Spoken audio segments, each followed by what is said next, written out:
Hola, ¿cómo está? Welcome to Speed Lab, where we review people's film. We review athletes' film to help them get faster. And so today we're reviewing film from one, two, three, four people, five people. Some of them are online, some of them are in my personal training business. And we're going to review the small details and see everything that makes up a fast runner, a speedy athlete, a dynamic athlete. That's what we're here to do and to create. And we break it down to a science. Now, there's often a common theme between everyone who wants to get fast, and you can distill down what they need into just a few components, into just a few pieces. And so that's what we try to do. We try to make it very easy. Is it stride length? Is it turnover? Or is it efficiency? We're always tackling one of those three pieces of our speed equation, and that's just kind of the theme that you notice after you've seen quite a bit of sprinting. So the first person that we're going to review film from is Ryan. Ryan is one of my in-person athletes. He's actually a baseball player, and we are getting him ready for the big leagues. Now, baseball requires explosive power and speed to get around the bases, and it gives you just that leg up, knowing how to be quick, how to sprint, how to be coordinated. So we have Ryan here doing a falling start. What we're really working on with Ryan is improving his 0 to 10. So I want to get him ready to really be powerful and explode out of whatever position he's in from 0 to 10. That's to help him get around the bases. That's also to help him in his combine training or whatever he has to do for the 60-yard sprint that he's got going on. And so we've been working good. Now, what Ryan needs to do on this falling start is actually fall a little bit more forward. And Ryan's young, so we're improving all of this, right? But we need, you know, we're not getting much power out of this for a few reasons. Okay, we're not seeing Ryan extend here, and it's because of how weak this knee is here. That knee needs to fire up this way to push him forward. And it won't let me take the arrow away as it likes to do and mess with me. There we go. Okay, so that's why we're not seeing the most explosive power out of Ryan here. Also, the arms are not horrible, but they could be better. What's up, Revolts? And again, the shortness here. Look at that. I need him to push off of these steps and swing his arms. Now again, Ryan's young on the young side, and we're just getting started with learning how to really be powerful and sprint well. Ryan went to a bunch of other speed training before me, and it's not that it was horrible, but you can get lost when you go to big gyms and try to get your speed training. Now, what's clear here is that Ryan needs help strengthening his psoas. And so his dad and I have been discussing how to strengthen his psoas. The psoas is the muscle that helps you bring your knees up and forward and up and forward. And you can see they're kind of dragging here. They're not really powerful. They're not producing the length that we need, right? The turnover is not horrible. We're going to improve that as well. But really, the length is not there for Ryan. He can be much more powerful than this. And we're going to get there by doing things like plyometrics, like sled pulls, like, skipping and bounding and jumping, and just trying to get Ryan some more proprioception. Proprioception is knowing where your body is in space. And that's going to help Ryan in his baseball career. Well, most people, you know, don't understand as well about this baseball sprinting connection is that the body is a chain, right? This is all one chain. And obviously for baseball, the upper body is significantly more important than the lower body, and you could say somewhat similar for track, like or sprinting speed work. The lower body is more significant than the upper body. Your baseballers are always going to be working on their upper body torque and their upper body swing and all that other things.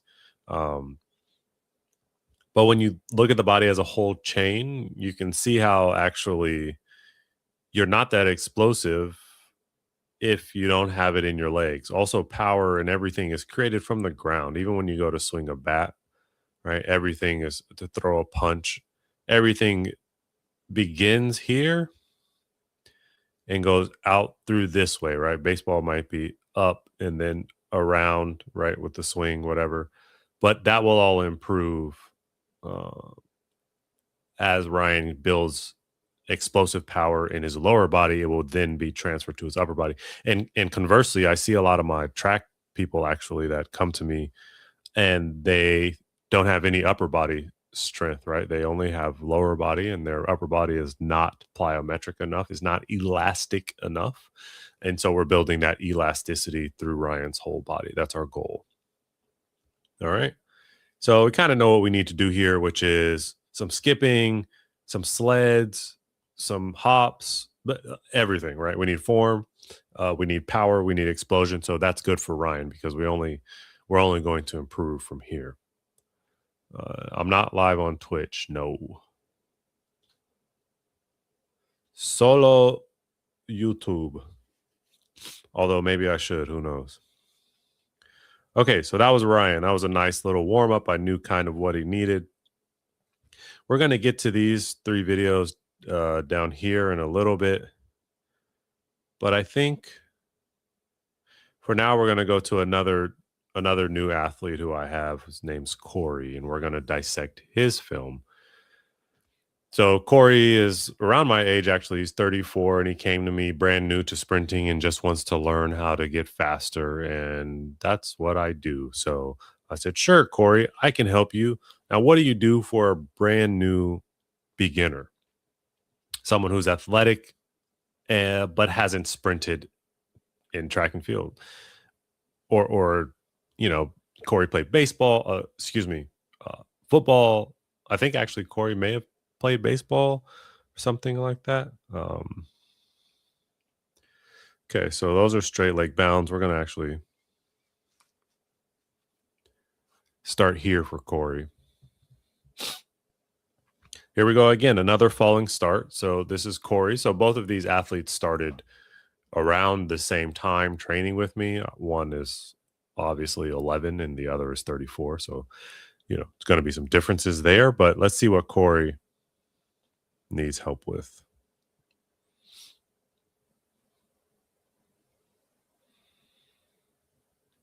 Now, Corey's got some nice turnover. Okay. Surprisingly, Corey and Ryan are going to need some similar things here. In terms of the arm swings, look at Corey's arms. We need to have much bigger and more aggressive arm swings out of the back here. And of course, the knees. There's some good backside mechanics here. We have to learn how to step through and over. We need to learn how to step through, but then over this knee and then down at the track. And right now, Corey has this forward-leaning motion here, and he's kind of not unable to lift up and accelerate again. The dry phase wasn't horrible, like I said, right? So Corey's another one who,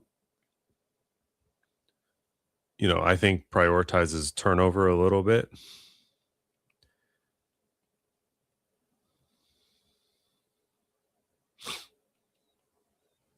We're definitely going to have to improve the arms, and maybe that will actually fix a lot of the things that I'm seeing here. But Corey's a little flat. He has nice responsiveness off the ground, nice stiffness when he hits, but he's just stuck in this forward motion, which you can disguise in the beginning as a dry phase because this isn't actually a horrible horrible drive here. We're going to learn how to push more. Corey needs to get his hips open. Okay. So we have arms for Corey he needs to work with, and hip opening, hurdle walkovers, stretching, mobility drills, that kind of thing. Right. So all inside of the Speed Lab warm up. If you haven't had a chance to check out the Speed Lab, I'm not calling it the warm up anymore. Actually, it's called the Speed Lab Fundamentals. These are these fundamentals of speed. I realize actually, a client helped me realize when you call it a warm up, it kind of takes away the importance of what it is. And really, it's the thing that you need to do every day. And sure, it gets you warm, but more than anything, it's about practicing those fundamentals over and over and over. And they are the fundamentals because I have everything you need inside of there, including things like hip mobility drills. And Corey needs that. You can see that here. And Ryan actually needed it in the last film we saw as well, which is why I prescribed it to Ryan also. So we have arms, we have hips, and we have to work front side mechanics for Corey. Right, getting him to stand up taller whenever he goes to sprint. Let's watch Corey's straight leg bounce.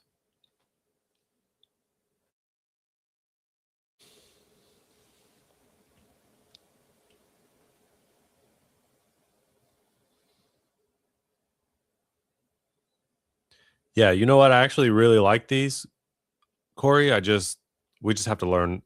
These are not sprinting arms. Everything we do out here is going to resemble what we want to do on the track, what we want to do in a race, and so these arms aren't going to cut it. Again, it's Corey's first day, and so he's just learning.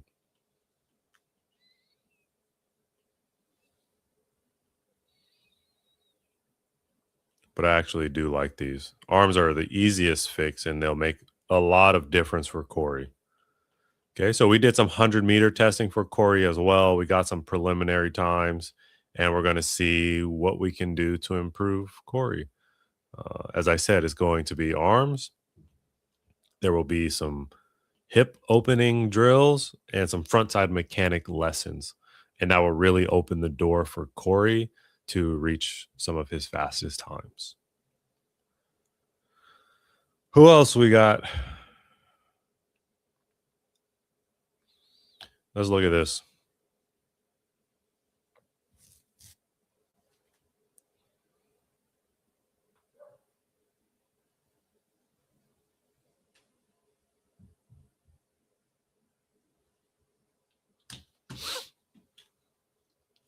Okay, so this is Satchel. So Satchel, when he came to me, he was probably a 12.7. We were able to get him to 11.6 in one season. He puts in a ton of work. He does have a crazy schedule, which requires him to travel a lot. But even though he travels a lot, he still puts in work. And you're really beginning to see Satchel come into his own rhythm, his own form on a lot of these reps here. There's still some things to clean up, but Satchel's been on this journey over a year now. What month is it? Yeah, over a year now, and you're seeing the payoff. So here we go.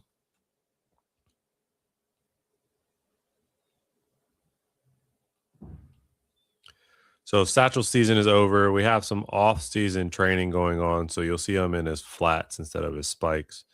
And we're really focused on for Satchel. So we were able to take him from 12.7 to 11.6, and then season was over. So what do you do to continue to build on that? How do you take an 11.6 and make them 10.8, right? That all has to do with your training during the preseason and your training in the off season and getting stronger under volume, building that strength from, we'll call it, for Satchel, it will be from now to November, and then we will build some power behind Satchel. We'll start putting some sleds and some vest on Satchel on top of the hill work, on top of the plyometrics.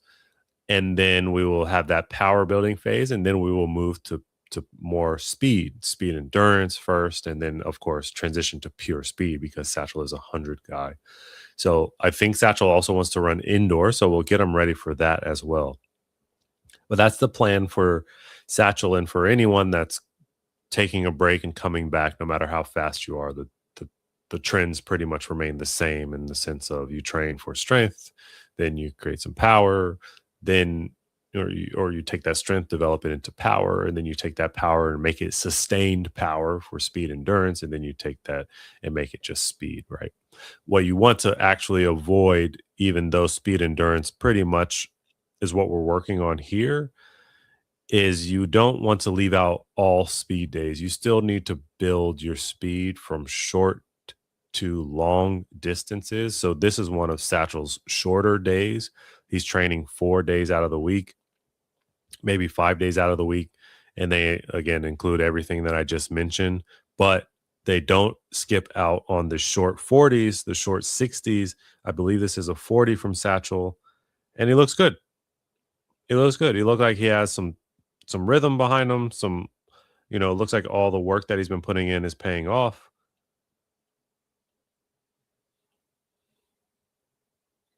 We're learning to relax. We're learning to relax. One thing for Satchel that I told him is that he does everything 100 out of 10, right? Like that's who Satchel is. And so that's an excellent trait to have. But then you can imagine on the other side of that coin is that when you sign up for something like the 100-meter dash, you're going to give it everything you have and it's going to make you tight and tense. And so last year was Satchel learning how to give max effort but not remaining tight and tense.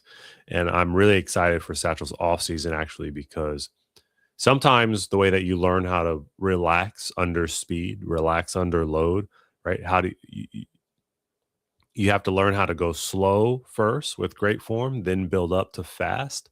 And the way that you can do that actually is with volume. So much more volume kind of gets Satchel beaten down and worn out, and then continue to ask him to produce great runs. And eventually your body's just going to let go and it's going to relax. And I think I explained it fairly poorly there, but that's the plan for Satchel moving on to off season, preseason, excuse me, moving on to preseason.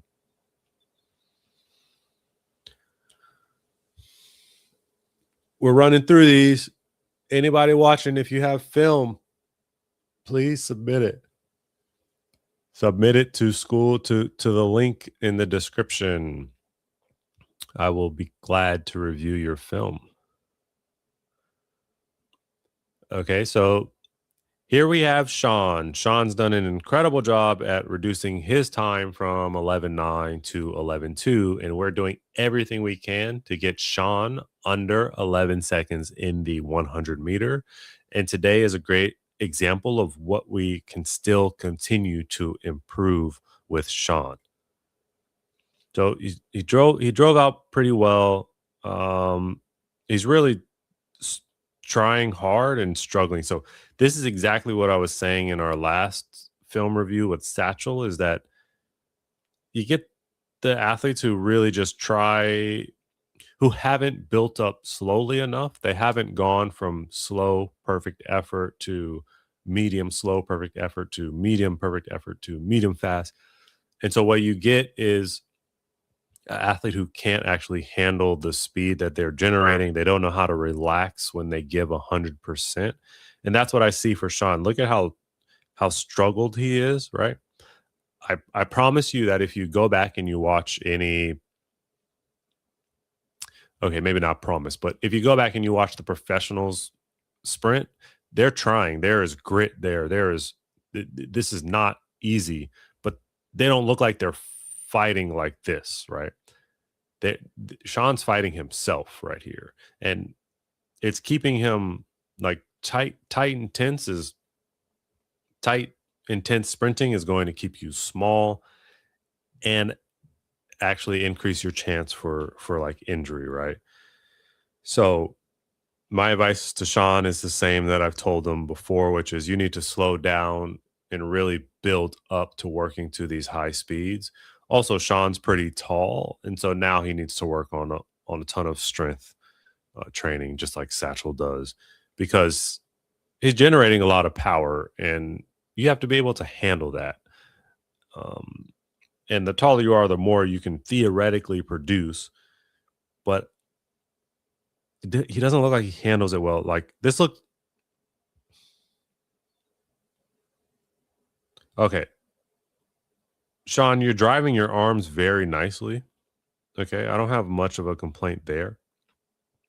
And this is something that Sean and I worked on, is that he needed to drive his arms much better.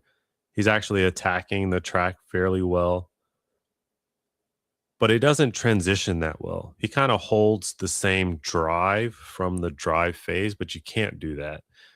The transition is about letting the race now develop and come to you. And you got to find a relaxed rhythm here, especially at around 50. There's no relaxedness here, right? I heard uh, the CEO of Altis, some training group, Altis. He says that the 100 is 50 meters of power and 50 meters of peace, and I absolutely love that. Because you could definitely tell here that Sean is not at peace with any part of this run, right? I mean, look at the strain.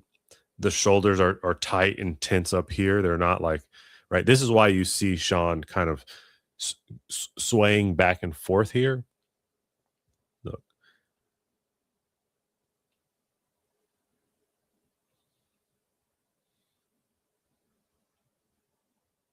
okay, so can you see him almost fighting himself to go forward, but fighting himself from going to the side and go forward? He's kind of swaying. It's because he's so tight here, trying to produce the perfect max effort, that he doesn't have any natural, again, the same coach says undulation and oscillation. So this motion, if you watch any of the fast sprinters, they have a nice rhythmic switch to them, even though they're trying to go really hard. Sean's stuck. He's compact. Okay.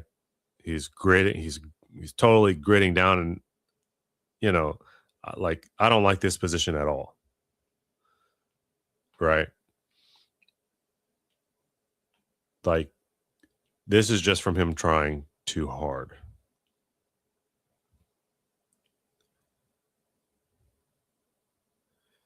So Sean needs to do very similar to Satchel, actually. Sean needs to learn how to relax, but under volume.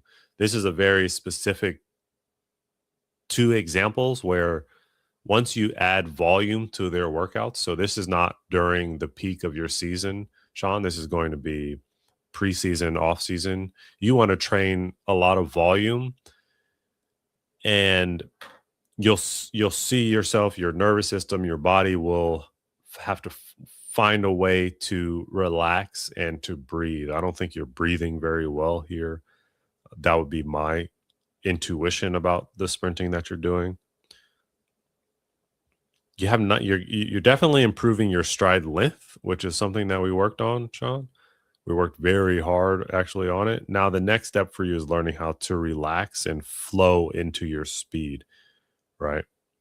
Like, you're totally over your body. Your hips are behind you. You're not standing up tall, breathing and accelerating. You just kind of maxed out at that speed that you came out of drive phase because you're so tight and so tense. Okay.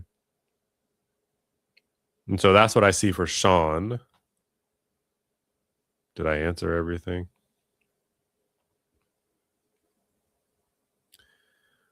All right, Sean. So I hope that was helpful.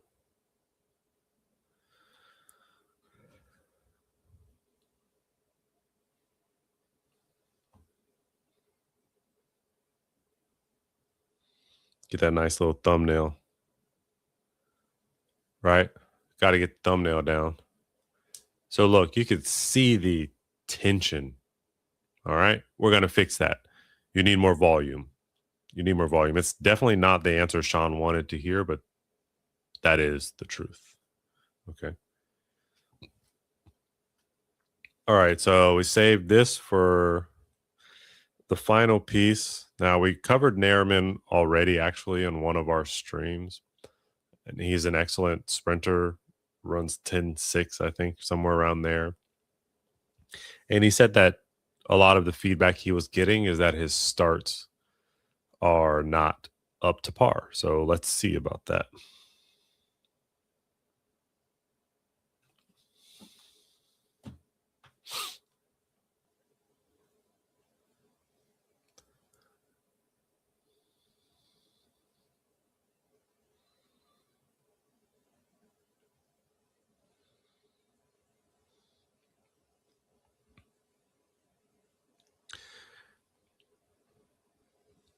Yeah, so very, very good. Okay, so Nariman is an excellent sprinter. He runs 10.66 somewhere around there. Let's figure out how to make someone like that even faster. 10.54, excuse me. He runs 10.54. So again, Nariman kind of came and asked for a little bit of help in understanding what he needs to do to get faster because he's already very fast at 10.54. And some of the feedback that he was getting is that his start was not where he wanted it to be. And I think I've kind of understood why about it, right? His arms are nice and he pushes off the blocks well. So this is definitely a 10.50 start, right? He gets nice extension. He's patient in his drive phase. Eyes are looking out here, not down here, which is what I ask all of my athletes to do because it will help put your body in a great position. But the thing that I actually see here is something that is a little bit true for Nairman when he gets a little tired, but also is like elite level sprinting concept, right? Which is that this angle actually is a little bit large. Okay, so he steps down nicely off of this, but what he wants to continue to do, to learn how to do, and learn how to set up is firing this hamstring about at this moment so that as opposed to the foot coming down here, it actually steps back a little bit further this way. Okay. And let's see if we can see as he moves down the track, it becomes a little bit more apparent. Okay, how this instead of staying nice and tight like it is right here, this foot is actually going to slip out just a bit. And what I'm suggesting is that when he when he learns how to contract his hamstring as he's going through his drive phase, it will actually snap the foot back down this way. Okay. And then he actually did that very well. And then it sets you up also for much further down the race where this becomes a chain reaction and you don't even have to think about it anymore. Okay. So again, you can see nice push, but then at some point the push ends and this leg has to snap back down this way. And in my opinion, it just kind of hangs out there, especially the further as you get into your drive phase, right? You're definitely covering great distance, but the distance comes from the push. It doesn't come from the reach out and that kind of motion. Um,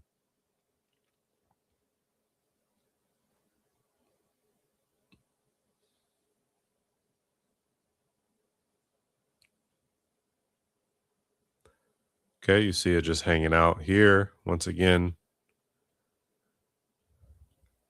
And if Nairman had started this reaction from the very beginning, he wouldn't even have to think about it. That hamstring would be firing, and this foot would be a little bit closer to stepping down and back.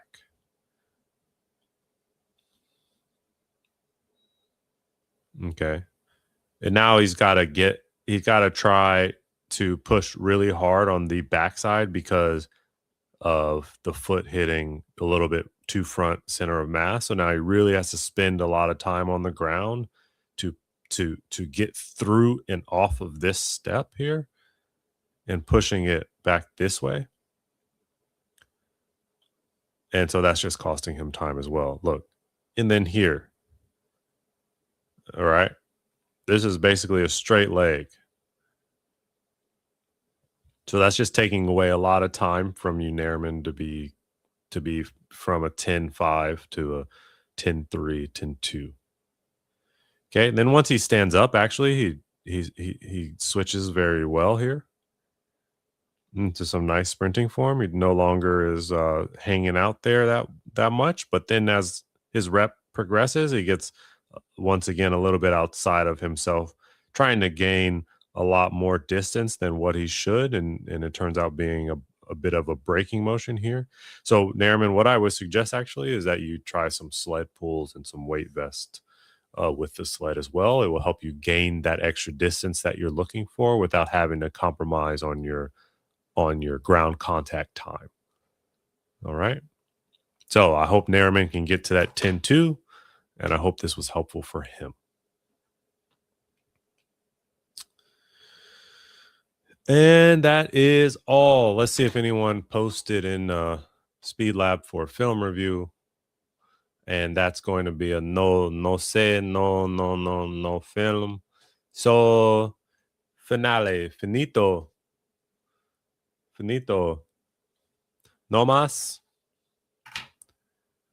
No más. All right.